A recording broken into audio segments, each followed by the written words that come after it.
Assalamualaikum warahmatullahi wabarakatuh. Kali ini saya akan menjelaskan materi bagian nomor 4 pada RPS, yaitu tipe-tipe sistem informasi manajemen. Yang pertama ada sistem informasi akuntansi, di mana pengertian sistem informasi akuntansi atau SIA adalah sistem yang dirancang untuk mengumpulkan dan menampilkan informasi akuntansi, sehingga akuntan dan eksekutif perusahaan dapat membuat keputusan yang tepat. Sistem ini dianggap sebagai komponen penting dari kantor keuangan di seluruh dunia. Selanjutnya ada fungsi sistem informasi akuntansi. Fungsi penting yang dibentuk sistem informasi akuntansi pada sebuah organisasi antara lain: 1. Mengumpulkan dan menyimpan data tentang aktivitas dan transaksi. Maksudnya, sebuah organisasi mengumpulkan dan menyimpan data tentang aktivitas yang dilakukan di dalam sebuah organisasi atau perusahaan, serta transaksi yang selama ini telah digunakan. Yang kedua adalah proses data menjadi informasi yang dapat digunakan dalam proses pengambilan keputusan. Artinya, memproses sebuah data agar menjadi informasi yang dapat digunakan dalam proses pengambilan keputusan. Yang ketiga, melakukan kontrol secara tepat terhadap aset organisasi, yaitu artinya sebuah perusahaan melakukan kontrol secara tepat terhadap aset organisasi. Selanjutnya ada bagian-bagian sistem informasi akuntansi. Yang pertama ada people. People bertujuan untuk mengoperasikan sistem dan melakukan berbagai fungsi.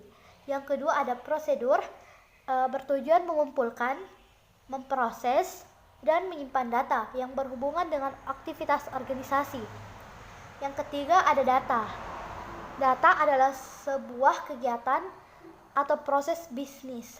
Yang keempat ada software atau perangkat lunak, yaitu proses data yang ada di organisasi.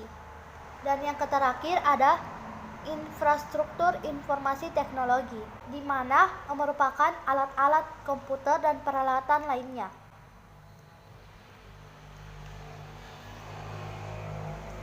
Adapun sistem informasi pembiayaan.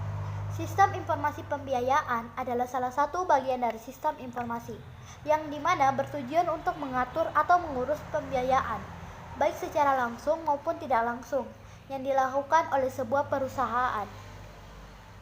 Selanjutnya ada sistem informasi pemasaran, di mana menurut Philip Kotler menjelaskan bahwa sistem informasi pemasaran adalah suatu struktur set prosedur dan cara reguler untuk direncanakan penghimpunan, analisa, dan juga penyajian informasi untuk bisa digunakan dalam membuat keputusan pemasaran.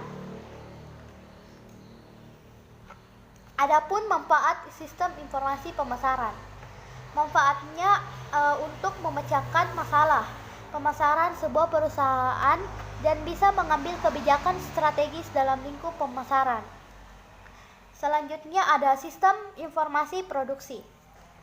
Sistem produksi adalah suatu susunan kegiatan atau elemen yang saling berhubungan untuk mencapai tujuan akhir. Sistem produksi dapat dikatakan sebagai sistem integral, yang di dalamnya terdapat sistem fungsional, perusahaan, dan beberapa komponen yang bersifat struktural. Adapun tujuan dari sistem informasi produksi. Tujuan dari sistem informasi produksi yaitu menghasilkan efisiensi proses produksi, kontrol kualitas yang tetap, serta menghasilkan produk yang lebih bagus. Selanjutnya ada sistem informasi sumber daya manusia atau SDM. Sistem informasi sumber daya manusia adalah sebuah sistem berbasis komputer yang berfungsi mengatur, menganalisa, dan mengelola sumber daya manusia sehingga diperoleh informasi yang tepat guna pengambilan sebuah keputusan. Adapun tujuan sistem informasi daya manusia atau SDM mempunyai dua tujuan utama dalam organisasi, antara lain untuk meningkatkan efisiensi di mana data karyawan dan aktivitas sumber daya manusia digabungkan menjadi satu, agar supaya lebih strategis dan berhubungan dengan perencanaan sumber daya manusia.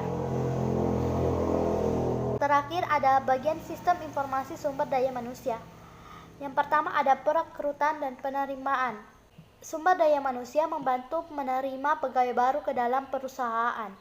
Yang kedua adalah pendidikan dan pelatihan. Yang ketiga adalah manajemen data. Yang keempat adalah pengertian dan administrasi tunjangan. Sekian materi dari saya. Mohon maaf jika ada kesalahan penyebutan kata. Wabillahi taufiq wal hidayah. Wassalamualaikum warahmatullahi wabarakatuh.